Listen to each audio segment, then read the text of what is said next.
We're good. Oh, perfect. Good morning. Good morning. It's Monday, right? Monday night, Monday. Yeah. I think this is it. Taj is here too, Jay. So yeah. Perfect. Good morning, Taj. Good morning. It was good to see you yesterday. Yeah, you as well. Yeah, we were able to make it down for a little bit before or I guess in between the rain. Yeah. Yeah. But it was nice because Saturday it was so hot. So Oh yeah. Yeah. Yeah, I was only there for maybe like 5 minutes on Saturday. So able Mhm. to spend a little bit more time and see everyone on Sunday. It's kind of nice with those events. Sunday just ends up being like a town reunion. Yeah, basically. Well, good morning, everyone. I'd like to call to order the Breckenridge Social Equity and Advisory Commission for September 16th. Perfect. And I'll call roll. Thank you, Jordan. Jordan Burns, our chair. Present. Tosh Greer, vice chair. Present. Carol Sade, town council liaison. Here. Isaura Cirillo. Here. Lori Morocco. Here. Tuan Daniels, he's not here, he's absent today. Sylvia Vicuña, not here, maybe she's running late. June Walters, not here, and Ujala Vatas. Here. Thank you. Perfect. Is there any discussion or can we approve the agenda?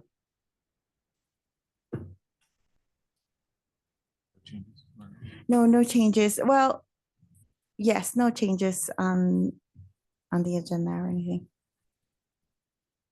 Perfect. May I have a motion to approve? Second. Perfect. Do we need any further discussion, or can we approve the minutes from the August 19th meeting? I move to approve the minutes. Second. Perfect. So we'll go right into the staff summary this morning. Thank you, Jordan. Well, the first one that I want to talk about was the trail signage. As you guys know, Open Space and Trails is working on making some changes to the signage system, and they're working really hard to making sure that it's inclusive, and that it also represents well what we need in Breckenridge. So as part of that, they want to make sure that they get some input on a survey, a public survey that they have going on. This is the last week. So they're asking if we could please share it out with as many people as possible. It's both available in both English and Spanish. And we'd love to hear. It is kind of intended for people who've used it before, but I'm sure if they wanted to try to answer as much as they can, and then maybe in the comment section say we haven't used it and why, that would be helpful too. But yeah, really, if you guys could help spread the word, because we need as much input as possible to make sure we get it right. Do we have any idea how many responses we've had, or do we have a No. number, or we really need to push this week? I heard first week it was significant. They had a lot. Oh, very great. First week, but as you know, it tends to tail Mhm. off, and then towards the end it picks up again. So anything, I think especially Spanish speakers is really helpful. Great. Floor, do you think we could pop it up on the Summit Latinos Facebook page? We or- did, yeah, and maybe Okay. we'll do it again one more week, or this week, the last week, to see if we can get a couple more, but we did do that. Okay. Yeah, we got it on the Facebook Latinos, we got it on our social medias. We send it to some partners, local partners, and we're hoping that this week we also have it at the Welcome Center. So that's not Spanish speakers mostly, but still available to the public so they can see it. Great, thank you. Disappointed and quite frankly shocked to see that I saw in one of the posts, I don't know, it was the Summit Daily, that there was a lot of negative comments about the signage. What were the comments? Like what kind of context? Not very nice comments. I don't know word for word what they said. just- Like for or against? Against. Against. Yeah. That was yes, the Forest Service efforts to go with multilingual signage, right? Oh, yeah, I think that's different. Yeah, it's different. Okay. I mean, the concept still holds, but Okay. they're trying, I think from the federal level, they're trying to upgrade their signage to make it, multilingual. And people come out of the woodwork to say, we don't think it should be multilingual. People need to learn English. And I don't think that's, Yeah. that's the challenge. That's the genesis of those comments. So Not very productive. it's an education effort for us. I found the people well, I don't know, it's my personal perspective. The people who usually do the comments or reviews, things like that, is most negative usually than positive. The people who had positive things to do, they usually don't make comments, no? But yeah. It is what it is. Yeah, unfortunately, there'll always be a little bit of that. I think it's important that we have people understand. I mean, it's so crucial. We don't want anyone to get lost or to not know how to use trails.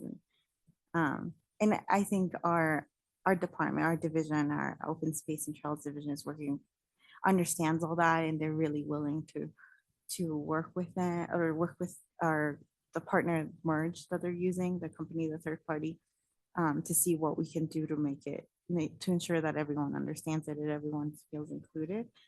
And I think they're also working with Mountain Dreamers, who's also, as you guys know, has also outdoors. They're very vocal about it as well. So like hopefully we do it in a way that it feels like it's a positive thing rather than. Perfect. Moving on because we have wonderful presenters here today. The other thing is meeting our community where they are. We've been kind of throwing this idea around, but we're actually putting it into work. I don't know if you guys might have it, but I wanted to make sure you guys can see the designs that Brooke and our team has been working on. So we're trying to, as you guys know, working on the trust and the relationship with our Spanish speaking community members, and really everyone in our community who might not feel like they're part of it or that they can access our resources or everything the town has to offer. We're working on just trying to build that relationship and making them feel like we are trustworthy and that we can start building that relationship with. And I think we're we're moving along. But one of the things that we wanted to try was to meet them where they are and trying to go to their events or places where they're already gathering. And then maybe hand them a gift of some sort, something that, communicates, we see you, we know you're here. Thank you for being here. And also, a gift to you. And it doesn't have to be big or anything, but something that reminds them that they're also part of Breck, and that they should, feel proud of either wearing the beanie or having their mug, and that they can feel proud of representing Breck because they are Breck as well. So we created these, the beanie and the stickers and the mug is to see if we can start spreading the word out there and kind of getting to know people and just, again, making them feel like they are integrated and that they are part of Breckenridge and that they can feel proud to represent Breckenridge whenever they're out there. It was bad also, those hats that I saw in the rec center, but they had like a bicycle, no? I love those. They were so cool. I was like, what should they want? But they Bike? yeah. Maybe you can ask. They were it's about the same, I'm assuming. It was just a bicycle and they had it. Yeah. They're so cool. I love them. Thank you. I'll see if we can get some more of those. Yeah, I feel like at so many events, we give out swag. So I think it's a great idea. What do you all think about the I Heart Breath, the message? That's what I've been trying to think Yeah. about. I'm like, I want it to be more like I am Breck Mhm. or we are, or something like that. yeah. Or not Breck Pride because It's not that event, but also, is that at first I thought that was a mustache, but I think it's a mountain. Okay. Town of Breath logo. Yeah. Okay. Mountain Ridge Liner. For reference. Okay. Okay. No, because it's a high. Looks like, Yeah.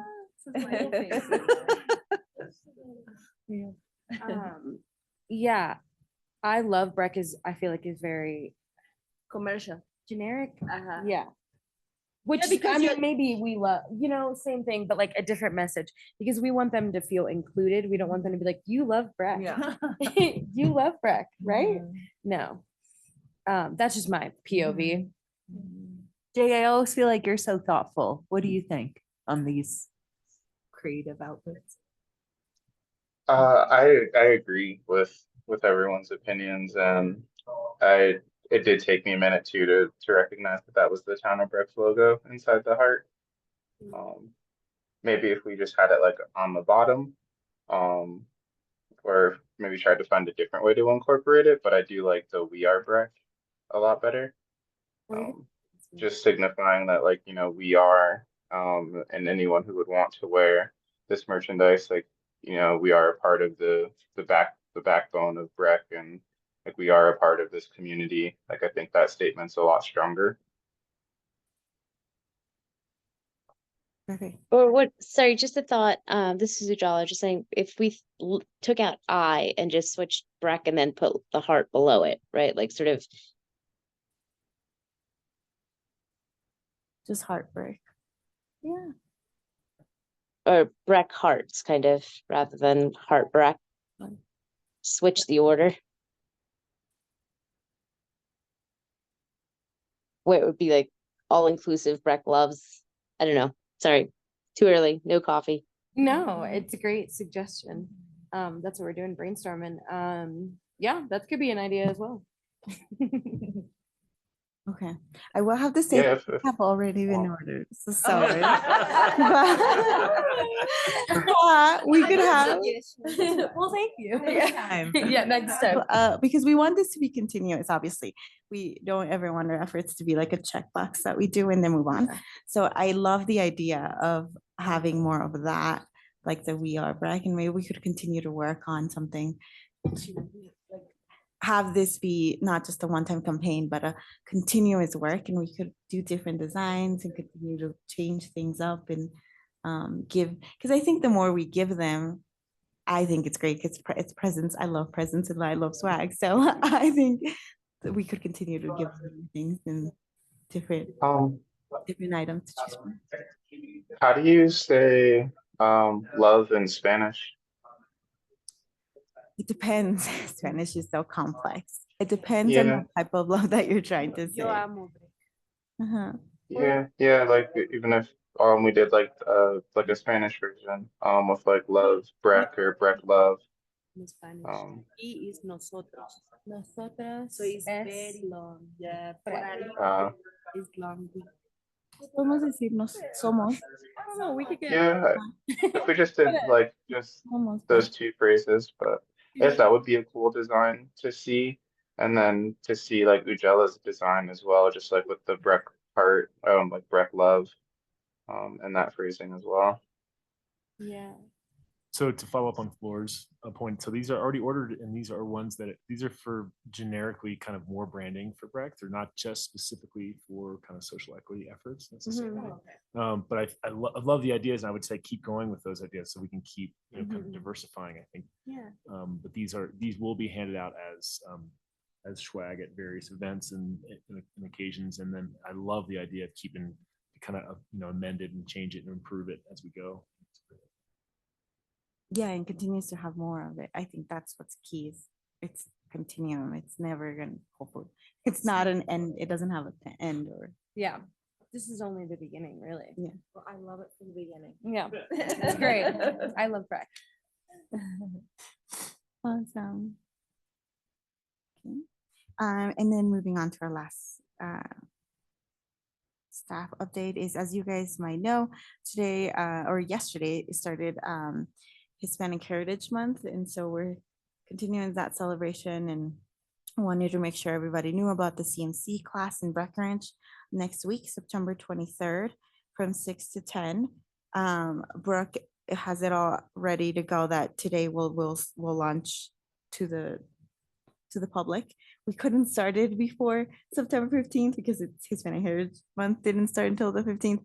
But today we'll put that class out there and we'll have 12 spots free for people to try out and learn more about Latin American cuisine. So putting that out there. And then we'll continue to put more posts on education and, what is it, the differences between Latino, Hispanic, and Latinx and don't even continuous know. education. I swear, it's the same everything. Yeah. I was thinking, I feel like it would be good in the future to have like a event for the Spanish heritage month. I helped to when I was in university. We helped to, make it significant and like Dillon Valley, they do the parade and Dia del Grito, which is called, and this is a bunch of Latin countries that they celebrate the independence in this month, and that's why is the on this month today is Mexican, and it's a lot of I'm not sure. Do you know, Milena, which other countries? All Central America countries. It is today? Well, not Yesterday. today, in the 15th yesterday. Mhm. Yesterday? Yes, yesterday. on the 15th. It's, Brazil celebrated its independence in September 2. I don't know what day, but Peru also is a little different. I think it's the same month, but a little different, little later. And Mexico is today. And It's Chile is the 18th. Chile is 18, yeah. So that's why it's the same. But for example, in university and Dillon Valley, it doesn't have to be something huge or anything, but something significant that represents, right? Like we had I remember long time ago, I used to live on the above the liquor store in the River World Center. What's it called? Where is the Chinese restaurant? Yeah. So one time I wake up because it was this Mexican dance music playing, and I went outside and look, it was this group of jarochos dancing on the River World Center. Cute. But that was, I don't know, more than 20 years ago, long time ago. And it was during the summer. It was just this, I don't even remember what festival it was, but it would be good to have like something like that, like in a weekend or things like that, that recognize the Hispanic Heritage Month, right? And make it relative. When I was in university, we organized and we brought mariachi and we brought a Colombian dance group, and it was very nice. And university and it was so funny to me as a Mexican to see it was people they had never, they don't even know what a mariachi was. So that's like so funny to me, like because the Mexican where you go is mariachis and all that, but it's also about learning and teaching people about Hispanic culture, right?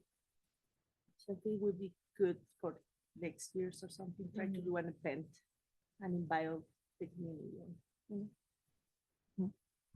I would put that on our subcommittee to think about our celebrate diversity. And then we would have to do it far in advance. And it's going to be a lot of work. Like So we should keep start that planning in right mind. now. Yeah, we should.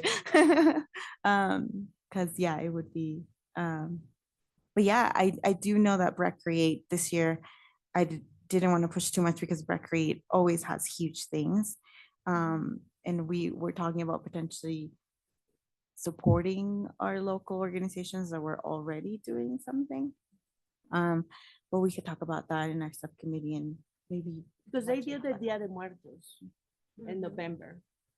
No, they do it in, they don't wait till then, they do it in the Hispanic Heritage Month Oh, months. they do it, I don't Yeah, remember. they celebrate Dia de los Muertos just a little bit earlier to emphasize Hispanic heritage. Oh, yeah, it's in the fall. Mhm.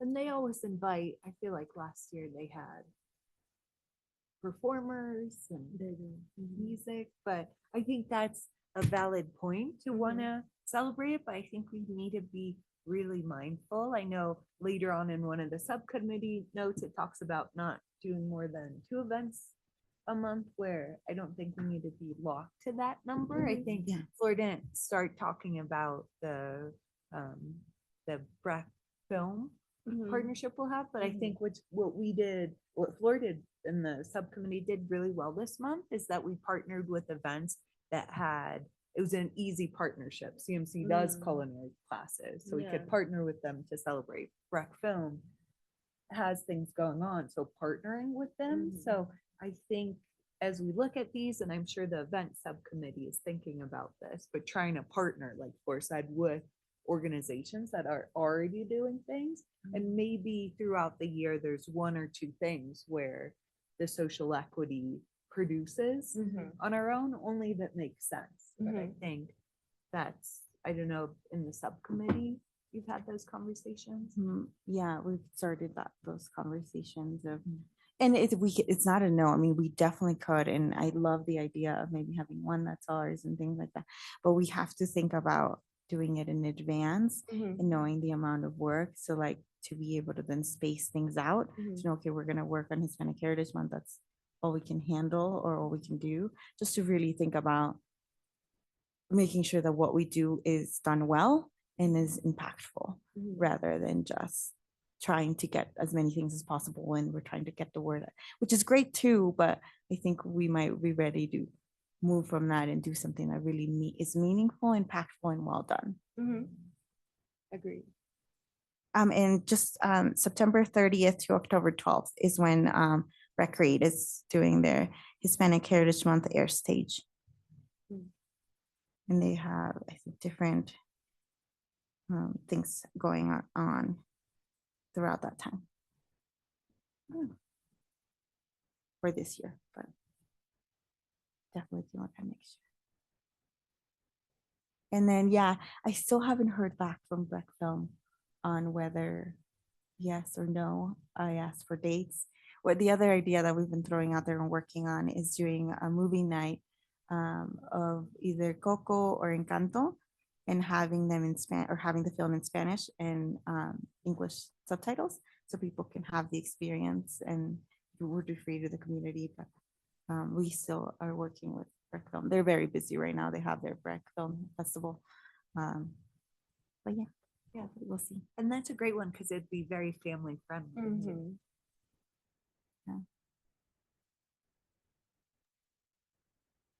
But thank you. Oh, June has her hand raised. Yeah, I was gonna say June is here now.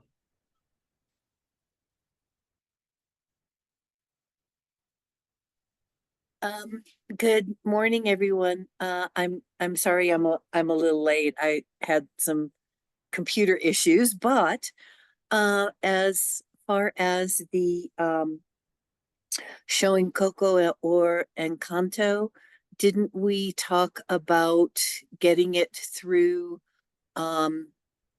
CMC as an educational institution instead of having to pay the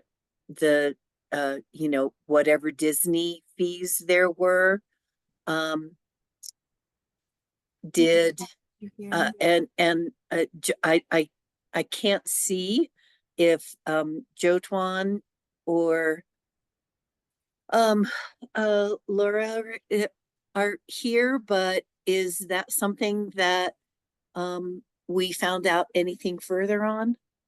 No, but I'm sending an email right now. And Jotuan's not here, June, but Lori, I don't know if you heard that, but Lori's sending an email right now. Lori, oh, okay, cool, thank you.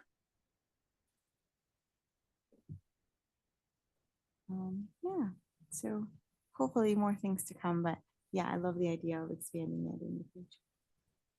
And if nobody has anything else, I think we can move on to our wonderful presenters who got up so early to be here this morning.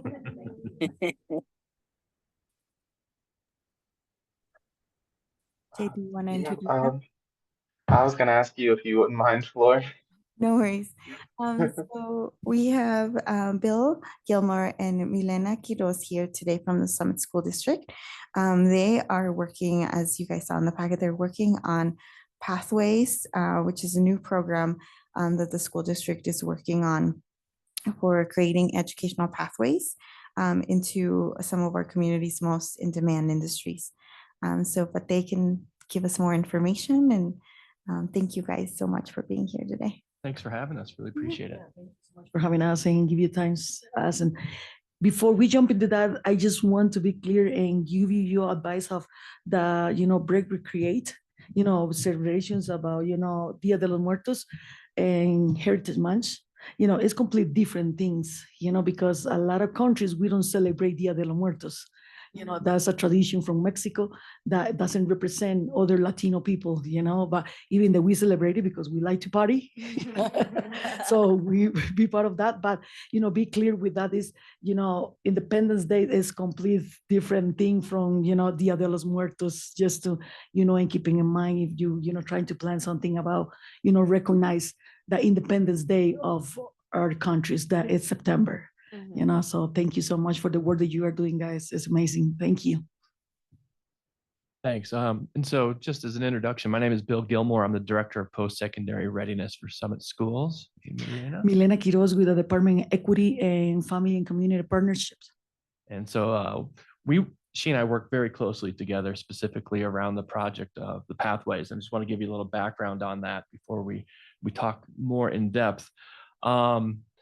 Really, at Summit Schools, we want to make sure that our students are having meaningful learning experiences and experiences where they can see themselves in their future.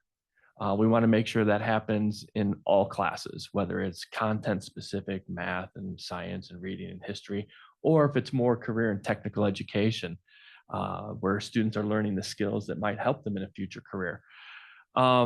Part of that process was doing a very deep dive into local Summit County specific labor market data to see which industry sectors would be most beneficial. And so we used some criteria around access to a living wage, high demand careers, high capacity careers.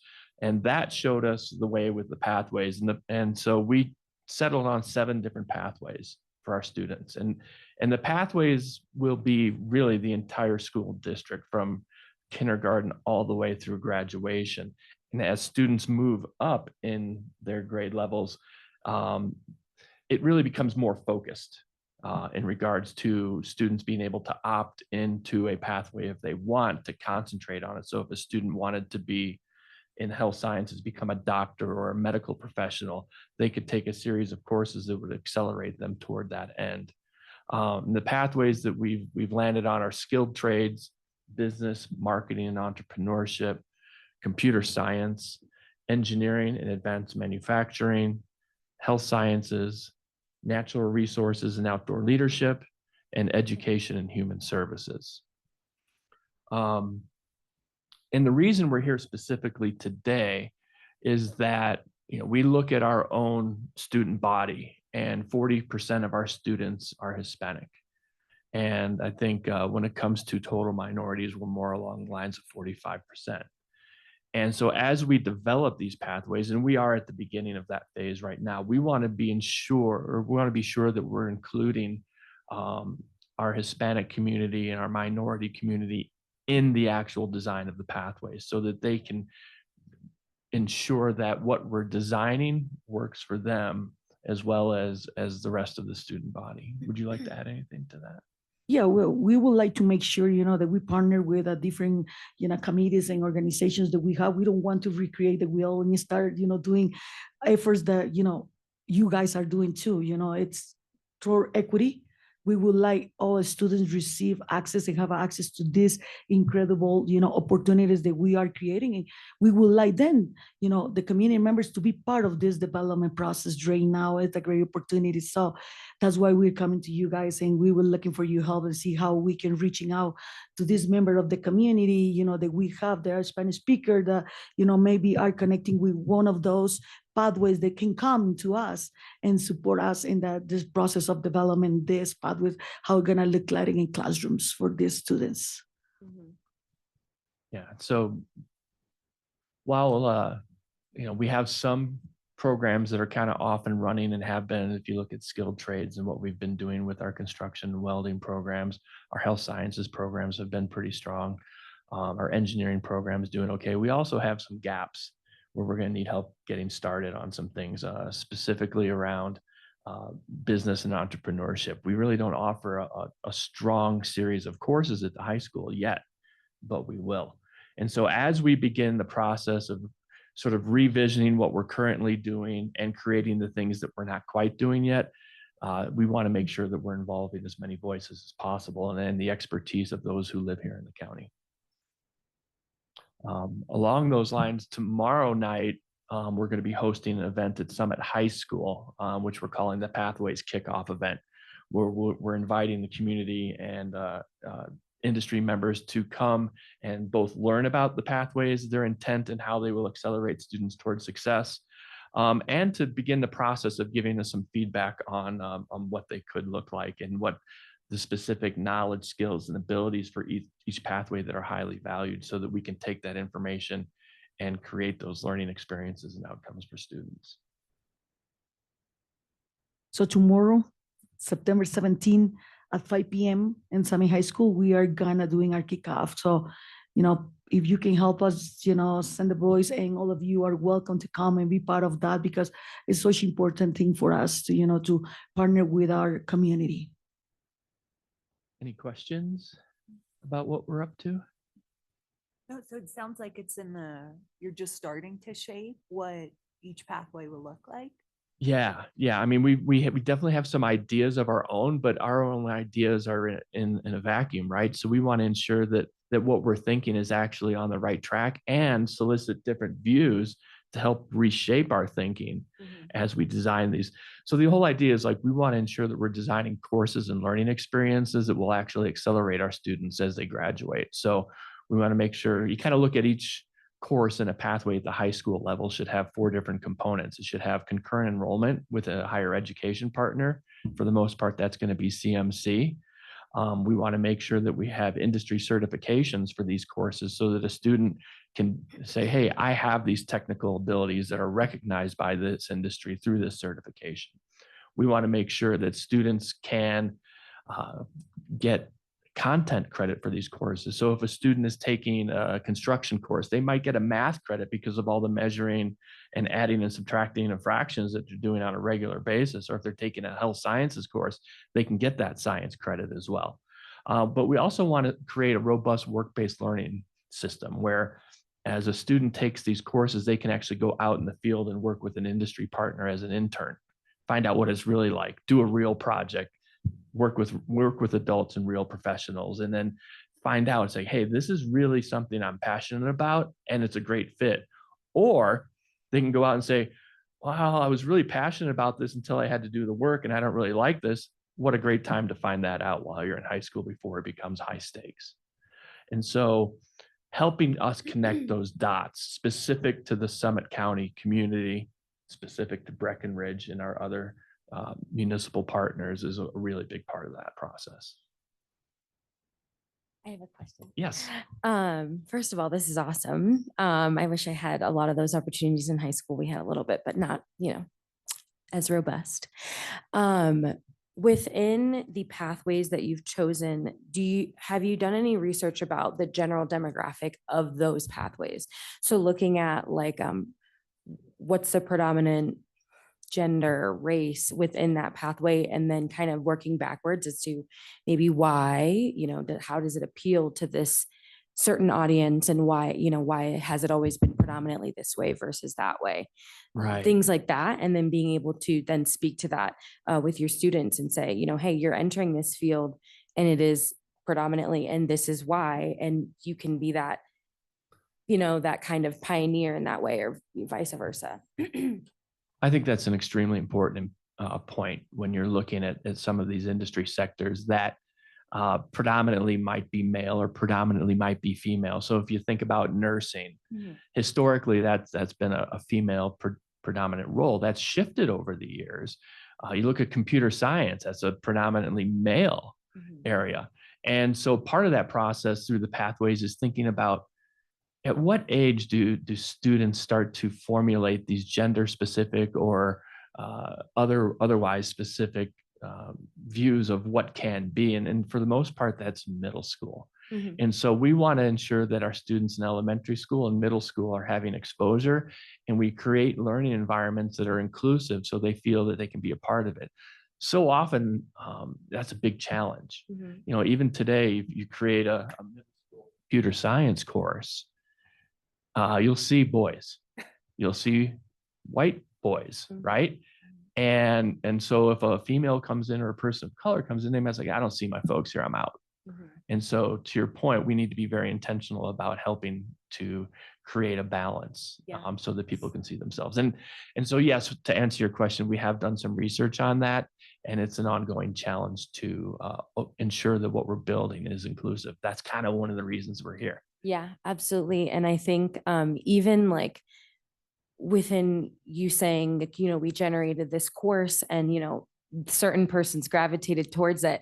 Oh. It's like, well, did you generate it the kind of the generic way of like that every computer course is generated? Or did you kind of look in and say, how can we appeal this course specifically to more people? And, why are we even doing that? And making it an open conversation, because it is important for not only you guys to understand that the students learn differently or they appeal differently, but it's also important for those students to understand that they appeal differently too. So just some food for thought. Oh, completely agree. That's kind of why yeah, you'll see us together all the time. Yeah. Right. Mhm. Do you have anything to add to that, Milena? Well, part of the research is we use, income based too, Mhm. because we will like all the students be success and, and having minimal wage, so one of those is part of that, always affecting more of the minority population. So is based that too, Yeah. so. And even incomes, I'm sure, vary. Yep.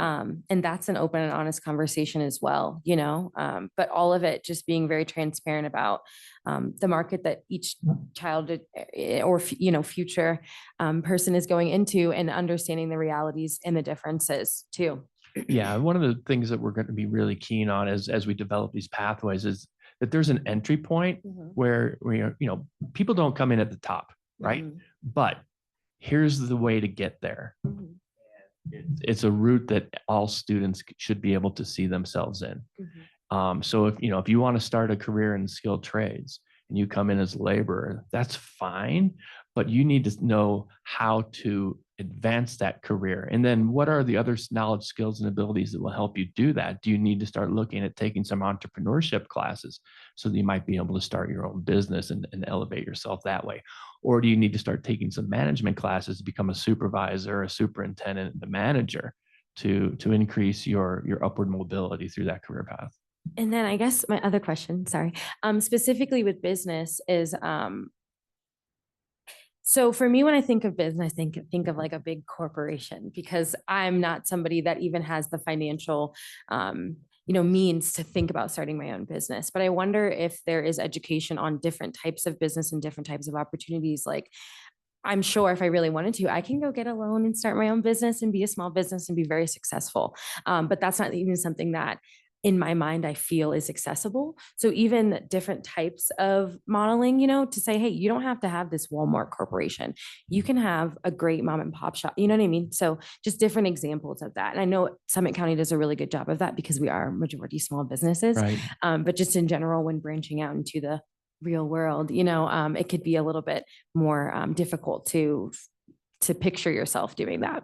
100%. So, you think of the business marketing entrepreneurship pathway. We want students to take those baseline courses and, like business one, which is, business 115 with CMC.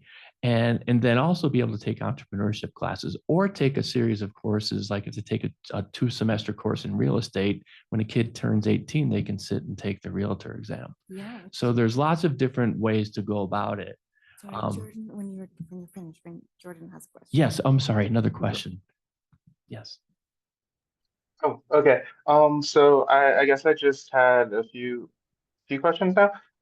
One, can we share this event to just kind of help get more eyes on it? And then possibly like on our social medias for tomorrow. And then possibly for the future, like when we're doing the like Latino movie nights, if we could have you guys like come and set up a table, because it is so important to have like the parents see a lot of this information, because if it's just coming through the kids at school, like it might not make it home.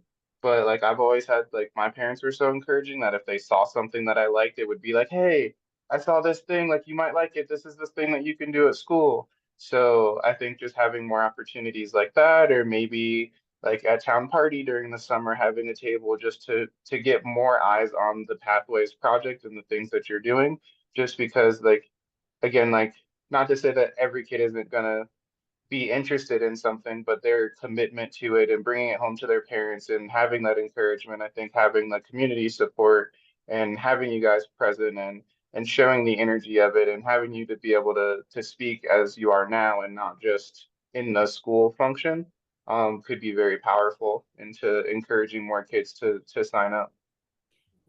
Thank you very much. That's what we're looking for. We are looking for the partnerships and opportunities to, because like Flor mentioned in the beginning, is how we get to the families. It's not a families come to us, it's how we get to the community members. So as you realize the spots, they're already in place and how we can go there and distribute information that they need. So thank you very much, Jordan. It's very powerful.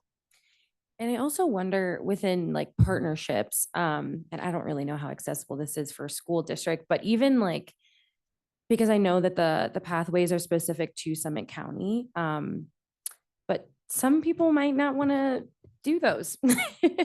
So even thinking about other pathways and what those look like, even though they might not be like the main or the majority kind of statistical, data driven pathways, but even thinking about, okay, well, what do the students want to do? Do they want to be fashion designers? Do they want to, I don't know, do whatever. So it might be a little ambitious, but as the program grows, I think it would be awesome to expand to have more niche pathways as well, just to be more inclusive. Student voice is really important in this process, and understanding where their passions lie and listening to them and creating learning experiences for that. So you say fashion design. I mean, that's that incorporates the fine arts, it incorporates practical arts. It also, many times it has to do with business and marketing, entrepreneurship. So we could find a way to channel those types of opportunities into the current pathways. And if, as the landscape changes, we'll shift the pathways to accommodate. Thank you. Yeah. Paula had a question, I saw. Yes, hi. I just had a quick question. What you're describing, does this also lead into the CTE portion of education that I think is potentially going to be in the ballot this November? Yes, so CTE will definitely be the backbone of the pathways at the middle school and the high school levels. Okay. And yes, to answer your questions, if we were to pass the bond, this would provide us with the opportunity to be very purposeful in the learning spaces that we could create for these pathways.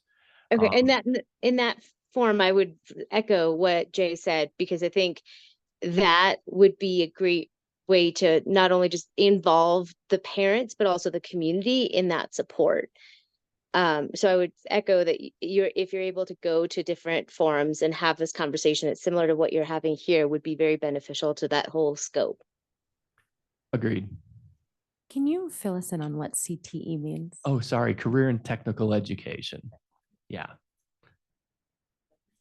That's a good question though. Thank you. I want to, it might be too much to ask, but it might be a suggestion that maybe on the future had this kind of, because it's a pathway, right, to be able to do any career here, right? And you pointing that, but it would be good to probably also how we can see how we can help with that, because I went through that. To extend this for people like me who come from other countries with our careers. And when you get here, you don't really know. It's very hard to find exactly what you need to do.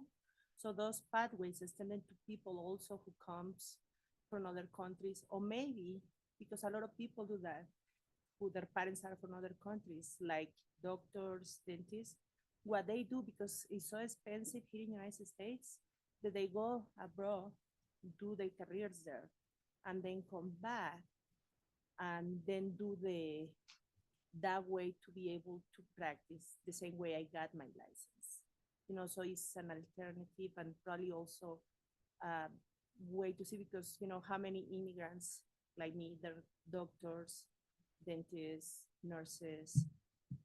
Pamela, you guys know Pamela Monteverde, she's an accountant and she's trying also to get that.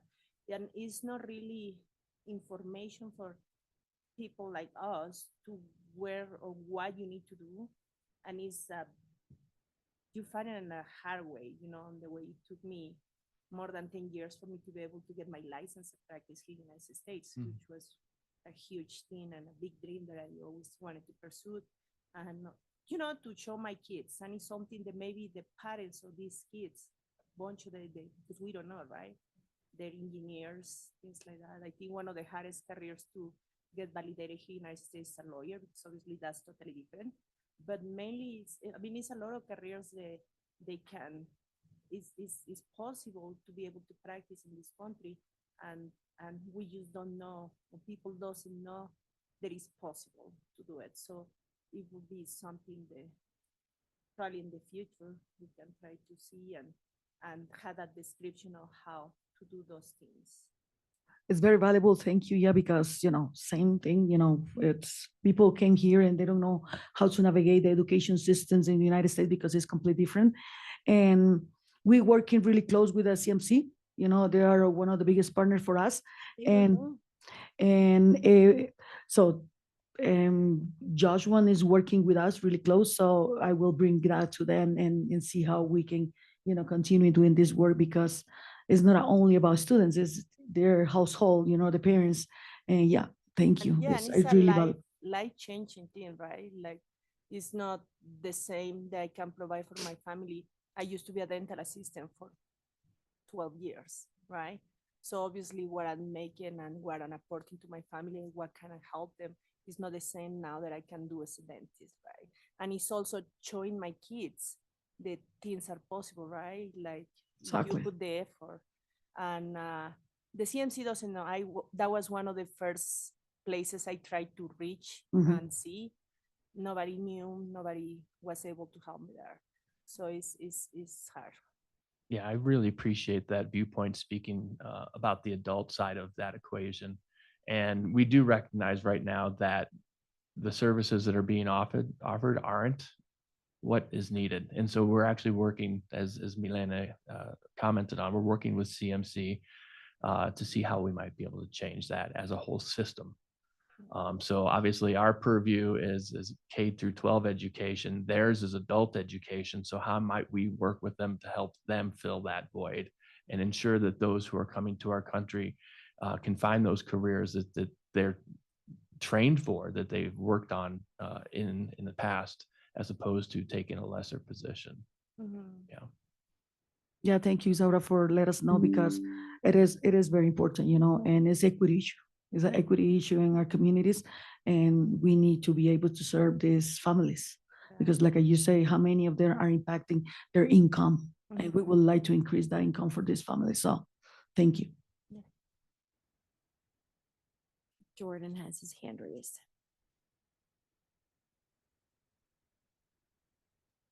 Nope. I'm all set. Oh, okay. One more plug-in that I just had was I used to work at a school and they did a lot of career technical education. And one of the programs that they started that I was able to be a part of was theater, which was super cool to be seen and implemented in a career tech kind of field. And not only was it just like, the acting, costume design, all that stuff, but it was also like the lighting, the sound. So there was two coins to that. So again, as you guys expand, it'd be super cool to see different types of pathways, but that's awesome. Well, to your point, we're working with the theater and performing arts instructors right now to start a new CTE program for theater tech. That's amazing. And again, that's one of those that could fit into the business and entrepreneurship. Business and entrepreneurship kind of has threads in all of the pathways, Broad, right? yeah. But we want to be very specific about taking those students who enjoy the creative aspects of performing in fine arts and allow them to see themselves in their future through that lens. So yes. And we still have some, pathways that are already existing in our school district that we are not reading off, like art, culinary. We are Yeah. going to continue. This is our new ones that we are, introducing, so we are going to keep in that ones that we used to have. So, if kids are interested in art, they can go that way. Yeah. Culinary, we'll still have that ones, Yeah. music, all the stuff. But, this is the brand new things that we would like to implement and be able to open more doors for more diversity, approach. And another thing is however the public can help and engage within those career tech opportunities, let us know. Cause I know sometimes schools, they have a culinary program and they'll have like a restaurant and lunch is open and people can come in and eat or whatever. However that looks, however the community and, us, we can participate too to help continue to, progress that program, let us know. Cause I would love to support. Thank you. Thinking it might be a good idea to encourage kids, maybe organize with the students in the high school, like those kind of movie nights when they show story of people who has fight very hard for get what they want in their careers. Like I watched a movie, the guy who invented the hot Cheetos. Oh yeah. That's so good, and it's encouraging, right? The other Mexican guy who make it to the NASA and become an astronaut. Those kind of movies, and it doesn't. I mean, I know those because they're Mexican, and I like them. But these some kind of movies that I feel like not a lot of people see, and it will be good to share with kids. It might be from not necessarily Mexicans, but people from other countries, right? That they're those stories, they inspire people and want you to do better. So it will be probably a good thing to get kids not to be just a chef or I mean not the just a chef, but be just chef. Encourage them also to be, I don't know, a doctor, an astronaut if they want to be, right? Like an actor and Hollywood, things like that. Like what's his name? Machete guy. Can't remember his name. Trujillo. Something Trujillo. Trejo. He has his history too, like all those people, there's also encouraged that it doesn't matter your background or how poor were you and how successful they can be. And I feel that encouraging and showing people, that's what gives you that drive and desire to progress, right? Yeah, Isaura, that's great comment, and we really appreciate it because one of the intentions of these 7 pathways is avoiding. I'm sorry, it's my alarm. This is not a dream. I need to drop kids in school, so thank you. But this is back to these 7 pathways. It's one of the biggest things that we are doing is we don't want to stigmatize this.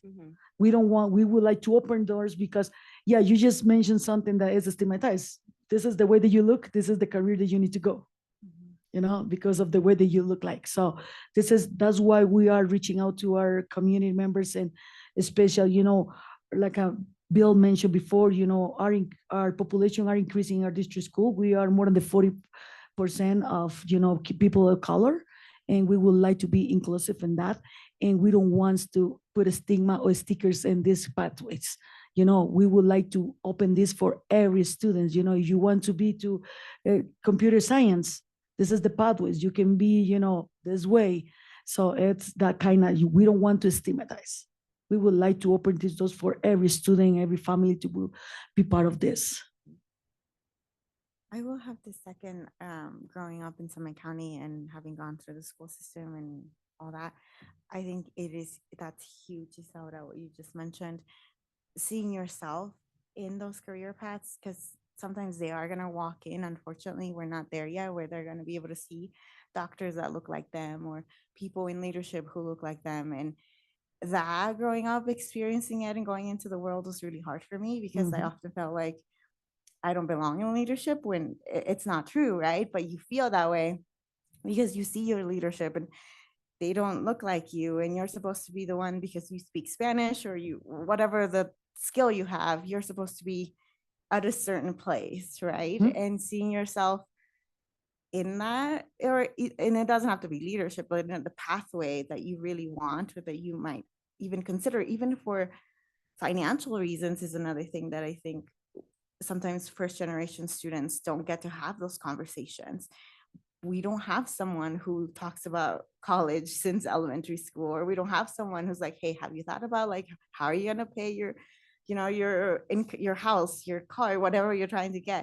We don't have those conversations a lot of the time as a first generation student. So having those conversations would be really important, especially as we're serving minority students, to have the very real conversations of there are so many pathways and you don't have to segment yourself, inspiring them to, but also very realistic of, okay, if you want to go into social work, this is the pathway, this is your income, looking at how much would it cost to live in Summit County, like things like that. And I'm not saying social workers don't make money, I'm sure they do, but like just an example of having those very real conversations that people sometimes assume are happening at home, but they're not happening at home. So who tells them that, right? Because you come into the world and then you start working and you start realizing, and again, you feel like you're still navigating a world where you don't quite belong to move up, and it's very complex, lots of things to think about. Yeah, for it when is. people It are is. Thank you, deciding. Floria. And that's why, district school is working so hard and how we can open that doors. If you don't have that conversations at home, you can have it in our buildings, or you can have it in your classrooms, and, or you with counselors. But that's a huge for us. And one of the examples, that I would like to add is how, partnering with the CMC, we are doing this outreach for students and family for FAFSA. FAFSA, it's or CASFA, and a lot of our students of color, a lot of the families, they don't fill it out the application, and they need to, because it's affecting our, them in the future. So we are doing this outreach, and we are gonna start doing recordings and talking with people about what is the importance to do FAFSA. Why, and the why behind and what, how this is going to help you in the future. So we are moving slowly, but because there's a lot of work to do, but we are behind that, and we would like to, that's why we would like the voices of our community members, because, hearing more people, like you say, you are a former student for our district school, and that's helping us realize that, it's not only myself saying, hey, we need to do this. It's having that strong voices, with experience. I passed for this. Isaura, you travel, you jump all the, the barriers that, the system have for you to be able to get your license. We need to hear that. We need to hear that. And I think you guys as a committee, equity committee, is having a storytelling. Exactly. And how our, immigrants struggle with these barriers that the system is not a you guys. It's the system that we have in place that is not helping other members of the community to go through that and make it easier. Always is hard for us. If for white people is easier, for us it's triple. And take you 10 years to be able to get your license. And I want to mention FAFSA is another thing that I think is also complicated. It's not easy for people who doesn't make enough money, you don't have that credit. So it's a thing that probably you guys want to see too. The immigrants' parents, so these kids, they need to fill out for them too, right? And they need to have a background. So that, I feel that's complicated. I mean, I'm sure you guys know all that. And for example, me, it wasn't because my gringo husband, he needed to back up after the second year of my, no, the first semester. After the first semester, just be by myself applying for the loan, I couldn't, because I had never made enough money to prove, or probably been long enough in the country to say, I gonna be able to pay you back or things like that, right? So you need a secondary signer. And I feel, well, I know people, they got accepted to the program, which is terribly challenging and very hard, but they couldn't go to school because they didn't have anybody to sign with them. So it might be an issue that probably you guys will face, or you facing, I'm assuming, but it's something because it's federal, I'm sure it's gonna be harder, but probably open some other options for the people who needs it, right? So, yeah, just a problem that is there and something that I'm sure you guys are aware, but we need to try to help those people so they had a. I appreciate that. One of the things that we're working to do is to identify the barriers and challenges to success in these areas. And so the more we hear, the better we can be in addressing them. So thank you. Why we need you guys.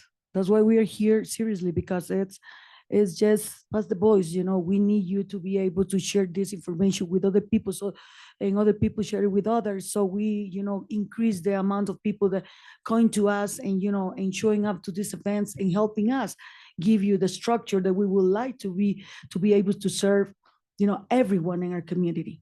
Not only one group of people, is for everyone, every student, you know, have, you know, these opportunities to go through. And because you struggle, we don't want this kid to struggle either, you know. So we would like to avoid that. That's the things that we are doing. We would like to avoid the kids, like everything they being jumping all these barriers. I don't want my kids to doing the same thing, you know. We would like to make this pathway easier for them, you know. That's so it's something. Thank you, and please pass the voice of people that, you know, guys, especially people of color, because, you know, are always big attending is white people to come to this, you know, but we need the minority that this county have. And so again, we'll be having an event tomorrow evening. That'll be the first of many to come. So if we can, you know, it's last second, but if we can help get the word out for tomorrow's event, and then as we move forward and we have future events, we'll be sure to keep you guys in the loop. Thank you. Thank you, guys. We are gonna leave this here for you guys, so you can pass it on for people that, you know.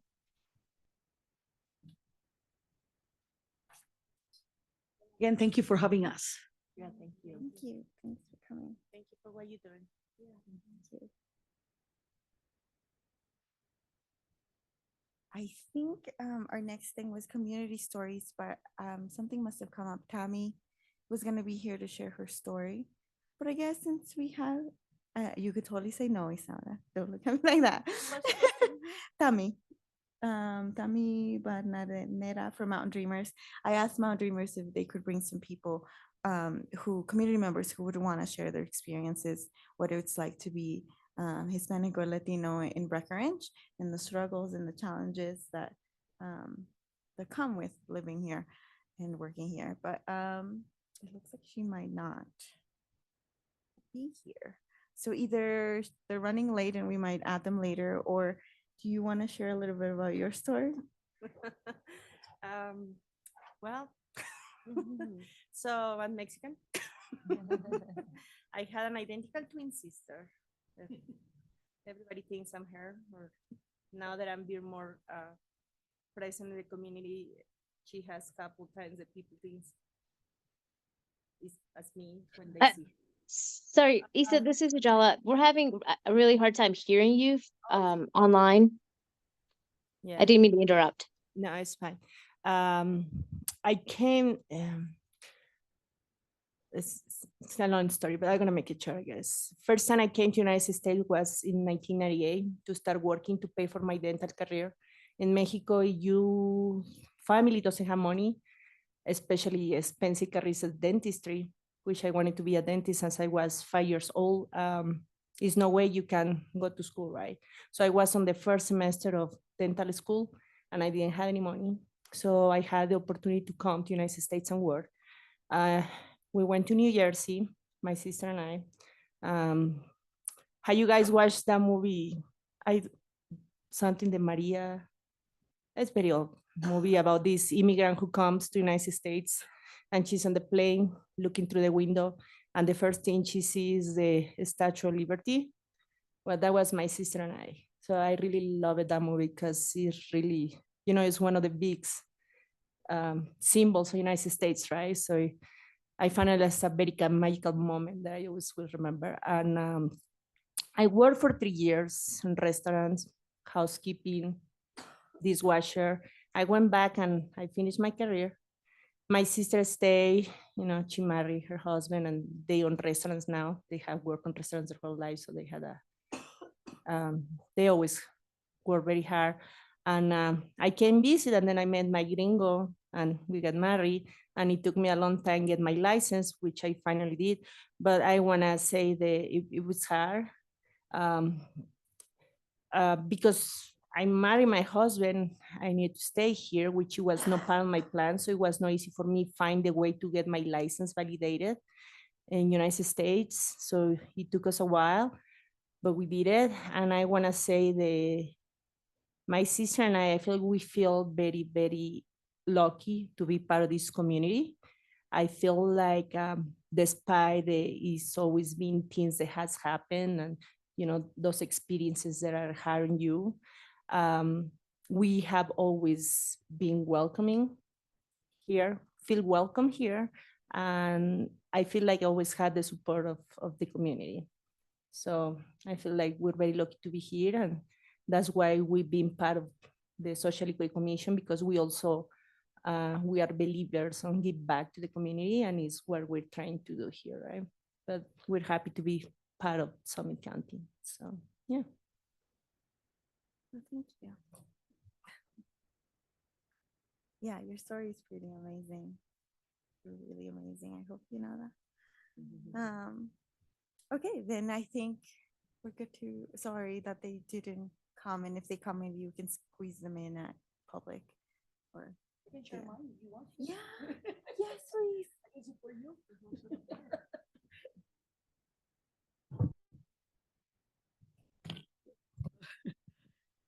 You see, that's how we work. We improve and you support each other. So my name is Milena Quiroz, and I'm gonna speak from my experience, immigrant of this country, and I wanna use my hat of a citizen and person of color. So I moved to this country like 26 years ago, and at that time I was young and single without kids and anything. And I finished my career in my country. I used to work for Intel. So I traveled to United States and to other countries before, moving here. But before I moved to Colorado, my plan was move to Canada with a friends that we were together. So our plan was, we moved to Canada, but my family was here already. My brother is married with a girl from Castle Rock, so he was here, and my parents were here too with him. And so I came and stopped by to say hi to them before I moved to Canada. But when I came here, they say, hey, they convinced me to stay. It's because we are really, one of the things that in our culture is like a family is first thing. We are really close to each other. So I end up stay here, and my friends are still in Canada. And I stay here in Summit County. I've been living in Summit County for all the time. And then when I became a mom is when I started exposure myself to inequities as a person of color. Because before I was just in my household, living my life and enjoy be single and all the stuff. But when my kid, I have a black kid, and when my black kid started kindergarten is when I got my first exposures to what is mean to be immigrant. What is that? Because for me, it was not in my brain, I saw people, I don't differentiate people by color. We don't call people like white people, yellow people, or brown people, or, we are just humans. So when my kids start school, he started struggle because the way that he looked like, because he's black. And so is when I start earning and I start my career of equity. He said, well, I need to jump this. I hate it, but I need to. So and my background is in business. And I struggled the same thing, how I validate my career in the United States. So I just enrolled me in CMC. I started taking classes, college classes, but it was not my priority. I have my title, I have an experience, so I still taking classes in CMC, but my priority is my kids, my family, my career, my community. So I started involving in the district school as a PTSA member, as a SAC member, district as school accountability committee, then the district accountability committee, and all this stuff, and seeing the more I get involved, more struggle I start have because of the way they look like or because of my accent. Because English is my second language, so with my accent, I start to struggle, and small things like people don't understand what I try to say. So people answer to you, what? I'm sorry, what you say? So that kind of small microaggressions that make people and make leaders like me. I'm a leader. I come from background of leaders, my parents and all the stuff. So I'm a very strong leader. So, but never have that kind of struggle in my life until I came to United States. And that's when I said, well, no, I don't want this for my kids. That's bullshit. My kids have the right. My kids born here. All my kids born in Summit County. So why my kids need to struggle? Because the way they look like. So I start, partnering with nonprofits. I create my own nonprofit. I funding my own nonprofit that even though is struggling because I'm a person of color, be a funder or a nonprofit, I don't have the support that the same other organizations have. So it's just to guys, that we struggle in everything we do because the way that we look like. And that's not fair. And our accent. Hmm? And our accent. Yeah. And so I became part of many organizations, doing a lot of work, supporting our community. I believe 100% that we give you back to our community. And I believe every single individual, no matter what background they have something to contribute to the community. Can be negative, can be positive. And a lot of times our community, our immigrant community are here for work. Because what is our share is because maybe they don't have enough in their countries and they need to come here to make money to be able to study in their country and and they would like to be success. Nobody wants to be a failure in life. No one's, even immigrants, they would like to be success. And as a parent, I change my role. I see the view of parent. I don't want my kids to be failures. I would like my kids have the same opportunity that white kids have. So this is, so I being part of board members, I be part of the treetop board. I'm a part of the, Dillon Valley, Dillon, I forgot the name. Oh my God, sorry. Many things in my brain.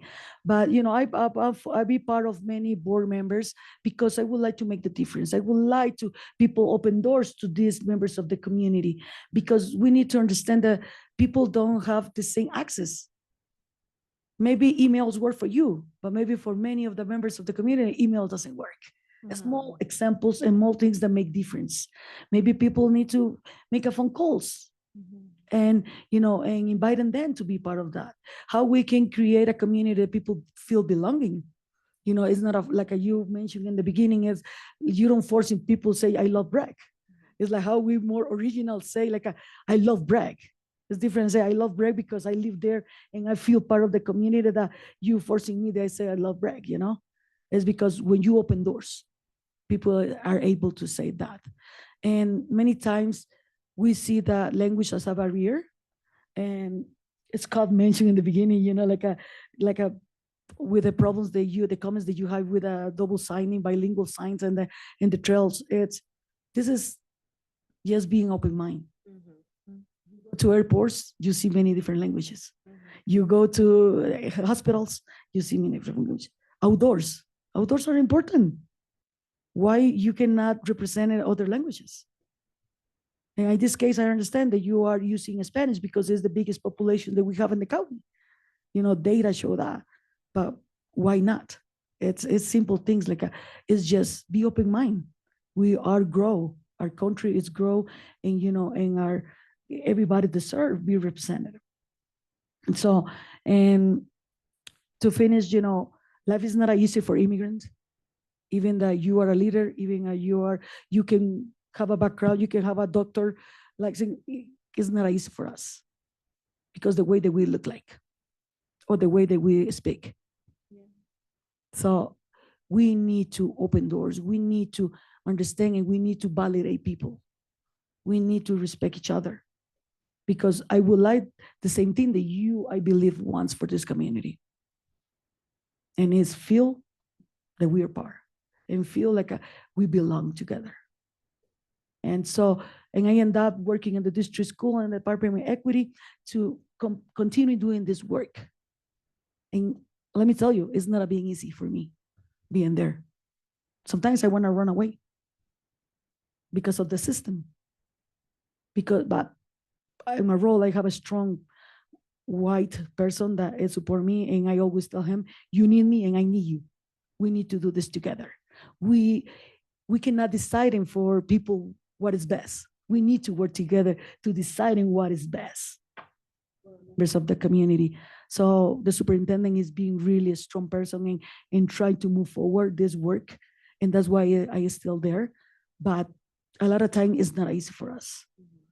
And feel, like Flor say, maybe that spot I don't belong to the spot. Why not? You belong and you have all the skills that you needed. As the atmosphere around you that make feel you that you're not part of this. So that's a short story. It's being hard. I have 4 kids, 4 boys. My oldest is already in university, and I have other 3 in the school district.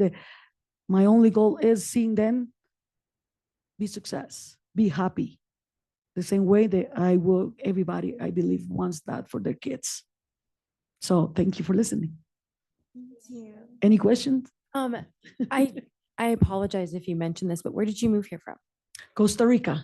I'm from Costa Rica. Yeah, I didn't mention. Yeah, I'm from Costa Rica. Thank you. Any other questions? I'm willing to answer any question if you have thoughts about, immigrant. Because my struggles are different from other people. I can differently. Some people cross the border and they have more struggle than we have. They have a more struggle. So, every immigrant situation is different, but we need to have empathy for them. So thank you. Thank you. I want to say, Nana, you mentioned, and it's something that a lot of people need to understand. A lot of people need to learn and understand. And you mentioned that I just not need to everybody to hear it. We immigrants came here to have a better life because we want to work and we want to have a better life for us and our families. No, all of us are rapers, drug dealers, Thank you. or anything like that. No. When we are people who are working hard, and the people who comes here is not because we want to steal from somebody else. We don't want to take anybody else's jobs. We want to just have a better life for ourselves and our families. And it's something that I feel there is misunderstanding in this country. A lot of people feel that we are taking stuff away from them, but no, you want to just have a good life, serve like we're doing, and show that to our kids and our family and to everybody else. Yes, Isabella, you say something that is very, very big right now in these political situations that we are living. And as immigrants, to be, I came here when I was a professional, and I started working at cleaning. I used to clean Cecilia's, cleaning other people's pukes, cleaning all the mess. So we are very resilient people, and and we came here to have a better life or offer better life to others, and not of course, it's bad people up there, but it's not only immigrants. Exactly. We have bad people here too. That it's white people, very bad people. So it's not only immigrants, the ones that are bad. So we need to be able to recognize that. It's bad people everywhere, but not by ethnicity. It's not a ethnicity define you. Exactly. The ethnicity doesn't define you that you are criminal or not. We are here, we are pay taxes, the same. We would like to own our own house. We would like to have our $1 million house, and so we have dreams and big dreams. My dreams are not small. My dreams are big, but I know it's hard for us, but we're not criminals. I understand we have some criminals, but not every immigrant are criminal. And I think, just both of you sharing your stories, your resiliency, how much you contribute to this community. I think you two capture that spirit that so many of our community members go through. And I mean, they are powerful stories, and it is, Flor, thanks for putting this on the agenda just to capture that more than it's that human element that. I think it's very good topics that you have, and you need to listen for other people, having in your agenda that kind of space for listening for other people's backgrounds. It's amazing because it's how you can expose yourself to what is inequities. What is inequities? Why is inequity? Why, if I speak Spanish, I cannot feel proud to speak Spanish? I speak two languages. How many of you speak two languages? That's the question. And how many of you speak two languages? So it's kids are there. It's my kids learning another third language. It's people that wants to serve to this country and do this country better. We don't want to take anything away from nobody. We are working very hard to have what we have. And I do want to mention that although the climate is very weird right now, I recognize you. I recognize you, and I speak to people daily that also recognize you. And I just want you to feel that and know that, because I think it's easy to get consumed or overran by the negative rhetoric that circulates our country. And it feels like that's all we hear, right? But although we may not be the loudest people in the room purposefully, I see you, we see you, and we understand the struggles that you go through, similar to, being a person of color that's born here, but not the same. So it's recognized, and definitely we're in this together. So I love that work. That's the name of my nonprofit, Growing Together, because it's meaning for us. We need each other to be able to make a better life 100%. and a better world. Thank you, Milan.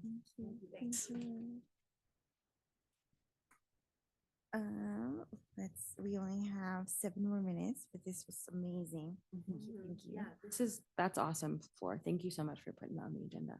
Great idea. Yeah, stories are important. And those are the things that, let's see, real quick, just to start thinking about November, Native American Heritage Month.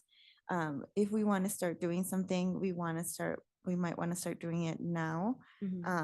So working on that. And then we were actually, Helen and I will look into the budget and see. I know that we had talked about going down to meet with some of the council elders in June. I'm not sure when the council gets reelected, but every year they get, maybe if we could match a time after that, or maybe even if it's just to go down there and meet some people. It doesn't have to be the council members, but it could be, getting to know that community, learning from them. We could try to look at that too, going on a field trip, all of us together down there.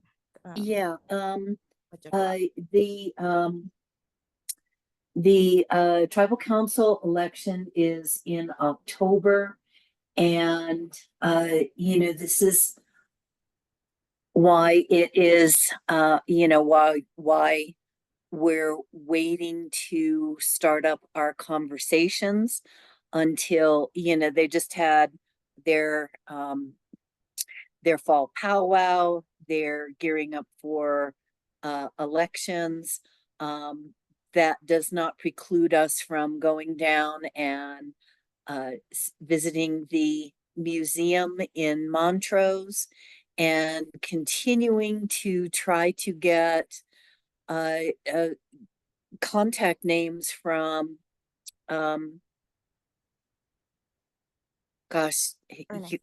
Ernest. Thank you. I wanted to say Edgar, from Ernest, and also try to connect to those Native Americans, Indigenous people who reside in our county, and see how they would like to be honored. Again, going through our own lens and that process. So yeah, let's start now. If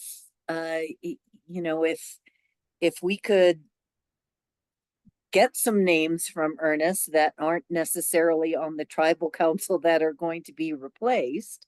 You know, there are past uh, uh,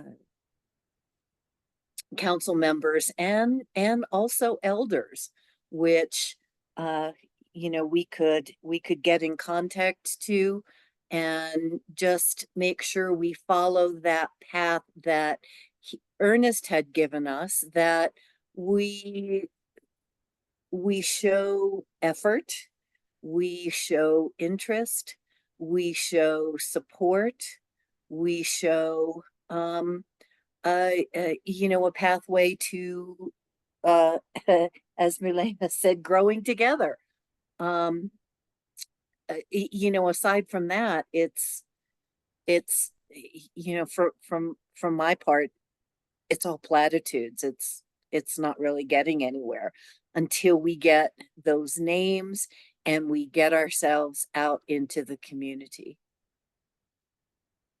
Perfect, then I'll work on that and get back to you guys. We could probably skip the next one, just trying to think about equity training. We want to, what I wanted to make sure we get to is selecting a vendor. I know that we want to get it done and we probably want to get it done before the end of the year. So selecting a vendor, either Taj's mom, who's wonderful, or the equity project, or whomever you guys think is best. So if you guys want to send me some ideas or who you think would be great, then we can start working with them on budget and making sure we can get, you know, everything rolling. But we might want to get this done before the end of the year. Yeah. We are gonna get it. Budget wise, is that what you're saying? Yeah. Yeah. Mhm. So send me, like, you know, who you'd like as a vendor and who you think, maybe topics. I know that Isaura had said maybe a general one because we have new members, but if there's a really something you want to cover, Mhm. let me know. And then would you guys be okay with inviting our internal DEI committee to it as well? Like the Breckenridge. Mhm. Yeah. Mhm. And then we can get it going. So if you guys don't mind. Would there be a way for us to invite, well, I don't know if this would be allowed, but the county EDI committee as well? If you guys are okay with it, and I'm on the county EDI committee, full disclosure. But that'd be cool if we invited them, us. But if not, then that's fine too. Doesn't matter. yeah, I think so. Mhm. Perfect. And then Jordan, Or maybe if I can jump in for the subcommittee update, since we have such great notes here, how about we say if anyone from the committee wants to highlight something or ask something of the full committee, or people that aren't on that committee would like to ask questions, let's do it that way to Mhm. save time.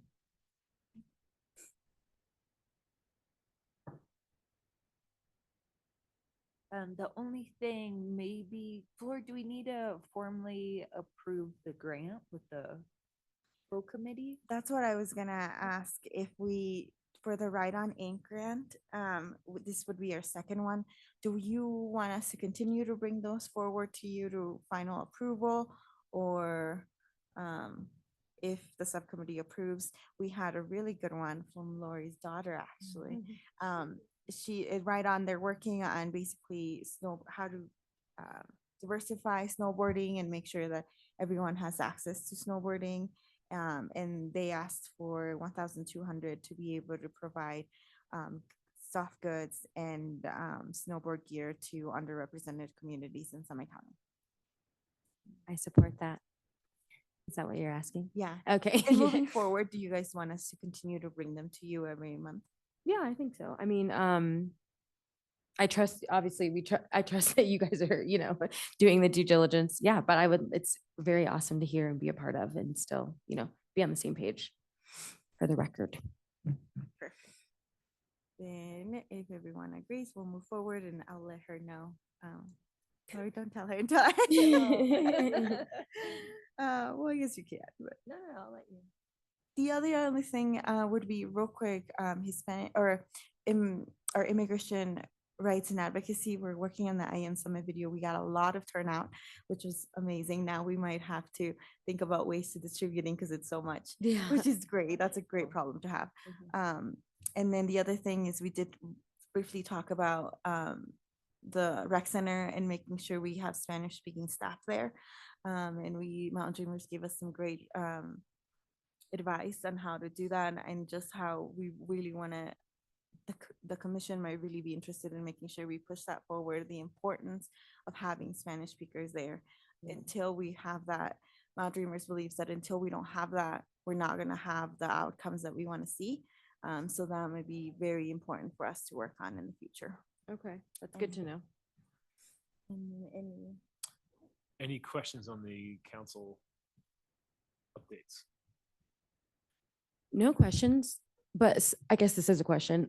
Side note, I know that for me and Jay, our training was postponed. Do we have any update on when that would be rescheduled? So we are transitioning from our existing town attorney to a new town attorney in November. and Okay. I think we will have more information after November when we can work with the new attorney. Okay, thank you. Just figured I'd ask. Yes. Perfect. I think we're good.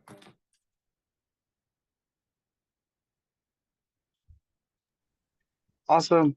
Well, thank you everybody so much for being here, and thank you for sharing your stories today. That was amazing, and I just love hearing where all my friends and community members are from. And I'd love to adjourn today's meeting if everyone's okay. Thank you, everyone. Thanks, Jay. Second. Motion to second. Thank you, everyone. This is Thank you. Oh, the town. Thank you. That's awesome.